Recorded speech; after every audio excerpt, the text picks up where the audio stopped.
शिमगा या 3 शब्दात जो आनंद आहे, जे सुख आहे, ते स्वर्गापेक्षाही कमी लेखता येणार नाही। आज एक चाकरमाने तुम्हाला त्याचं सुख अनुभवायला, त्याच्यासोबत आनंद लुटायला घेऊन जात आहे। चला तर मग पाहूया आपल्या गावदेवीचा आणि भेटाभेटीचा असा रंगतमय सोहळा।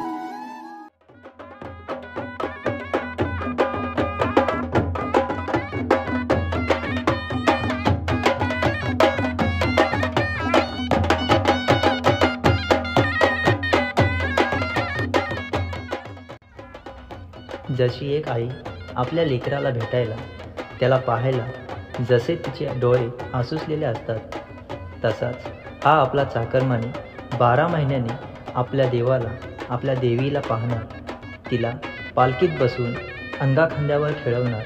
म्हणजे हे सुद्धा मायलेकरांचेच प्रेम, यात तीळ मात्र शंका नाही।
सतत छोट्या छोट्या गोष्टीवरती विचार करत धावपळीच्या या युगात दुःखाचा भार झेलून आपला छोटासा संसार सांभाळणारा हा आपला चाकरमानी सारे दुःख विसरून या सोहळ्यात आपल्या सहकुटुंबासोबत आवर्जून हजेरी लावतो।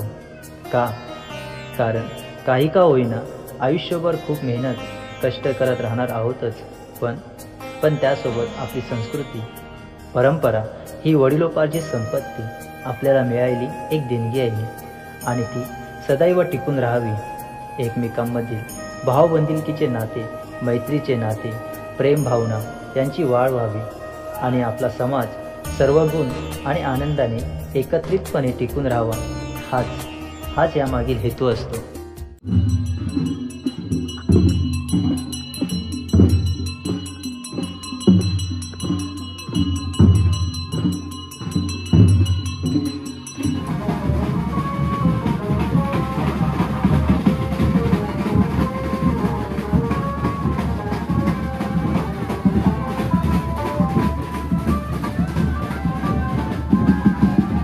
शिमगा हा कोकणात खूप ठिकाणी आपापल्या रीतिरिवाजाप्रमाणे पार पाडताना दिसून येतो। पालखीत बसून आपल्या देवीला मिरवणे, त्यासोबत संकासूर, तर काही ठिकाणी देवीसोबत काठखेळी आणि तमाशा सादर करण्याची प्रथा आहे। चिग्रामध्ये या ठिकाणी काळेश्वरी त्या ठिकाणी मैदानात आगमन झालेलं आहे। त्याचबरोबर वेलगीर चिग्रामध्ये उद्या श्री जटाई मानाई देवी सुद्धा या मैदानात आगमन होत आहे। या दोन्ही बहिणींच्या भेटाभेटीचा कार्यक्रम या ठिकाणी संपन्न होणार आहे। आपण जो हा भेटाभेटीचा सोहळा पाहतोय तो गुहागर तालुक्यातील वेलदूर आणि अंजनवेल गावच्या दोन्ही देवींचा सोहळा आहे। वडिलोपार्जित चालत आलेली ही परंपरा इथले गावकरी, मानकरी आणि आपला चाकरमानी अगदी हौसेने हा सोहळा आनंदात पार पडताना दिसून येत आहे। अंजनवेल गावची आई म्हणजे मोठी बहीण श्री उतराज काळेश्वरी देवी आणि वेलदूर गावची आई म्हणजे छोटी बहीण श्री जाकाईमाने देवी. या दोन्ही सख्या बहिणी. आज या दोघी बहिणींचा हा भेटाभेटीचा सोहळा. महिना फाल्गुन तिथी शुक्ल सप्तमी या शुभ दिवशी वेलदूर गावची आई श्री जाकाईमाने तिची आतुरतेने वाट पाहत असलेल्या आपल्या वेड्या भक्तांच्या भेटीसाठी देवळातून प्रस्थान झाले आणि तिथी शुक्ल अष्टमी या दिवशी आपल्या मोठ्या बहिणीकडे म्हणजेच अंजनवेल गावी श्री उतराज काळेश्वरी आईच्या भेटीसाठी निघाली.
दरवर्षीप्रमाणे वेलदूर गावची आई आपल्या निवासस्थानी बिराडावरती आपल्या बहिणीसोबत भेटाभेट होईपर्यंत वस्ती करते.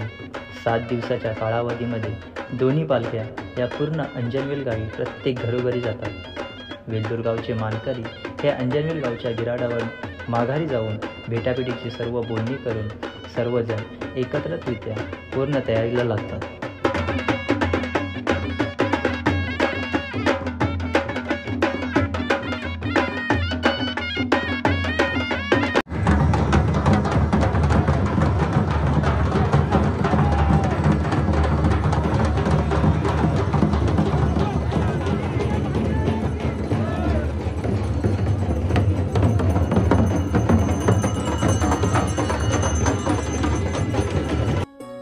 दोन्ही पालख्यांना फुलांनी सजवून गावकरी मानकरी नवीन वेशभूषा धारण करून ढोल निशाण आणि खालूबाजाच्या जोशात पालख्या नाचवत गाजवत जिथे भेटाभेट केली जाते त्या रिंगणाजवळ घेऊन येतात.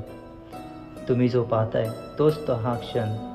फाल्गुन महिना तिथी शुक्ल त्रयोदशी या शुभदिनी या दोन्ही बहिणींची 12 महिन्यानंतर गाठभेट होते. भेटाभेटीचा हा सोहळा गावकरी मानकरी यांच्या उपस्थितीखाली पार पाडला जातो. या क्षणाचा हे दोन्ही गाव आतुरतेने वाट पाहत असतात. दुसऱ्या दिवशी वेलदूर गावची आई बहिणीला भेटून आपल्या गावी जाण्यास निघते. का नाही येणार चाकरमानी आपल्या गावी आपल्या आईला भेटायला, जिथे स्वतः देव आपल्या भेटीसाठी देवळातून बाहेर येतोय. मग का नाही चाकरमानी कामावर सुट्टी टाकून नाही मिळाली तर काही बहाणे करून आपल्या आईला आपल्या देवाला घरी घ्यायला येणार.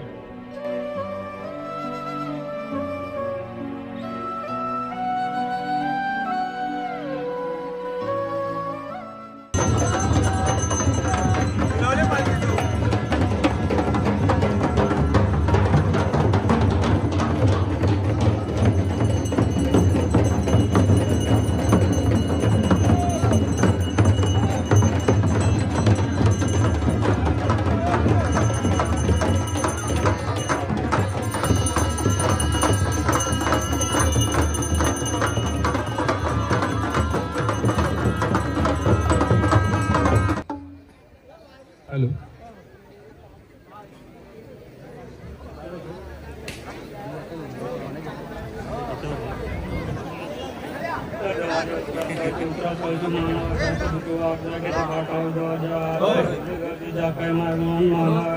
दोन महिन्याची भेट झालेली आहे.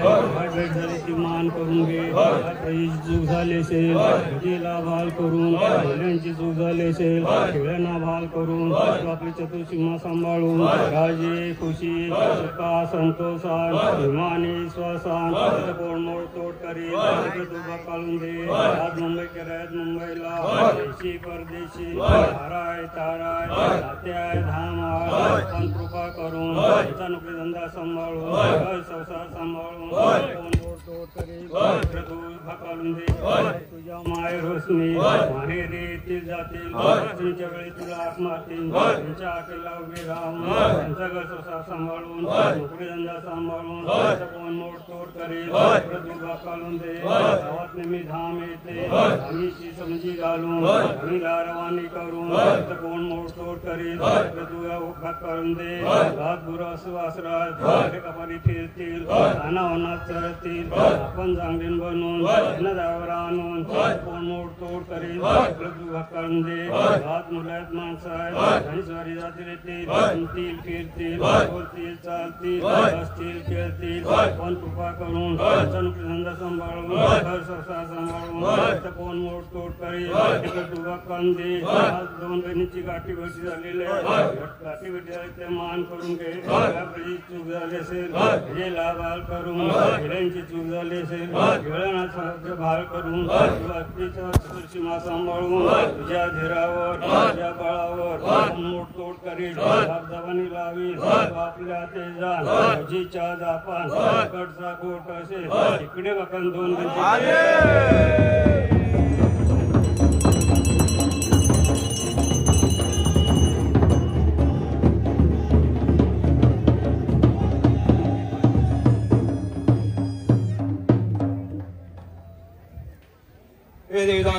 रवणा समय महादेव उत्तराज काळेश्वरी बाय माझी आई आज तुमच्या 2 बहिणींची 12 महिन्यांची बेटा भेट सूर्योदयाची पाठ झाली निसर्गाची आरास सुटली मातीला सुगंध सुटला वाऱ्याने वेग धरला शनेला सूर गवसला ढोलाला ढोल भिरले मध्ये काय चलचूक झाली असेल राहायचा नाही डोईचा केस का भटका देऊ नको गाव गाव करी मान मान करी रयाली मंडळी गाव मंडळी कोणाची चुकवाक झाली असेल राहायचा नाही डोईचा केस भटका देऊ नको हे अस्तित्व सुरू झाले विष्णूकडे धाव घेतली विष्णूने उपाय केला सागर मंथन सुरू केले मंथन सुरू झाले समुद्र प्रहारी आले मंदार पर्वत उभा टाकला वासुकीचा दोरखंड झाला पर्वताला विळका केला पर्वत हालू लागला विष्णूने अवतार धारण केला अश्वरूप धारण केले मंदार पाठीवर घेतला मंदार स्थिर झाला दर्शन सुरू झाले बीज बाहेर निघाले अमृत रत्न बाहेर निघाले विष्णूने अवतार धारण करून पर्वताला सावरले पर्वत सावरून माता आली लक्ष्मी रत्न बाहेर पडले विष्णूला तारले घर्षण सुरू जाता जाता विष्णू बाहेर आले विष्णूने अवतार धारण करून निकंठेश्वर हजर झाले निकंठेश्वराने रूप धारण करून बीज प्राशन केले पार्वतीने काळादेवीला निकंठ झाला निकंठेश्वर प्रसिद्ध झाले पार्वती ज्या ठिकाणी आली विष्णूला अवतरून सागर मंथन सुरू झाले अमृत कुंड बाहेर आले अमृत कलश शंकराच्या हाती लागले विष्णूने अवतार धारण करून अमृत कुंड धारण केले देवतांना अमृत पाजले एक दानव पुढे आले मला अमृत मिळाले देवाने आराधना केली विष्णूने सुदर्शन सोडले क्षीरधार वेगळे केले धूमकेतू प्रसिद्ध झाला अमृत पट्ट्या देवाना मिळाले देवाना देवामर झाले नित्य पळू लागले अशी आज 2 बहिणींची उरलेले देव एकत्र आले बहिणींची भेटाभेट झाली अशी देवांची भेटात झाली अशी आज 2 बहिणींची 12 महिन्याची भेटाभेट झाली या भेटाभेटामध्ये मध्ये गाव गावकरी मानगरी कोणाची चुकवाक झाली असेल राहायचा नाही डोईचा केस फटका देऊ नको आज 2 गावची राहिली मंडळी गावापासून मुंबई पर्यंत कामधंद्याला जातील येतील कामधंदा सुखाचा लागू दे धन्याची मर्जी त्यांच्यावर बसू दे त्यांची मर्जी धन्यावर बसू दे गाडी घोड्यातून जातील येतील पांढरे हाक मारतील ते त्यांना निर्वाणात तरशील मी गावच्या माहेर वशील गाडी घोड्यातून जातील येतील पांढरे हाक मारतील ते त्यांना निर्वाणात तरशील गावात रोग येईल भोग येईल रात येईल धाम येईल इकडच्या तिकडे दूर करून टाक गावची रायाली मंडळी सरकारी दरबारी जातील येतील ते शब्द खर्च करतील शब्द खरा करून देशील तुम्ही मोड तोड करेल जाप जबानी लावेल इकडच्या तिकडे दूर करून टाकशील या 2 गावची गुरुडोर काही दाव्यावरून सोडली गावाच्या वापरात घेऊन येशील अशी आज तुझ्या हातची मुलं अशी आज खेळता शिमगा उत्सव शिमगा उत्सवामध्ये कोणाची चुकवाक झाली असेल खायचा न डोईचा केस फटका देऊ नको 2 बहिणींची भेटाभेट झालेली आहे आपली मान करून घे अंगर वस्तू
खरंच कोणीतरी बोलून गेले की स्वर्गसुख हे कोकणातच आहे. मग यात काही शंकाच नाही. कोकणकरांसाठी हे स्वर्गसुखच आहे. कोकणात होणारे सर्व सण उत्सव हे कोकणकर एकत्र येऊन आवर्जून पूर्ण करतात. म्हणून त्या सणांची सारखी ओढ लागून राहते आणि म्हणूनच ही पिढ्यानपिढ्या चालत आलेली ही आपली संस्कृती परंपरा अजूनपर्यंत टिकून राहिलेली आहे. कोकणचा निसर्ग सर्वांना भावतो, कोकणात येवा मी गर्वानं सांगतो. देवाचा स्वर्ग वर्णुकाचा रे वर्णुकाचा. परशुरामानं निर्माण केलाय कसा यवा हो कोकण आपला ससा. परशुरामानं निर्माण केलाय कसा यवा हो कोकण आपलो ससा. परशुरामानं निर्माण केलाय कसा यवा हो कोकण आपलो ससा. कोकणातली माती भारी, कोकणातली माणसं भारी, त्या माईला सगळा कोकणातला भारी. येवा कोकण आपलंच असतं.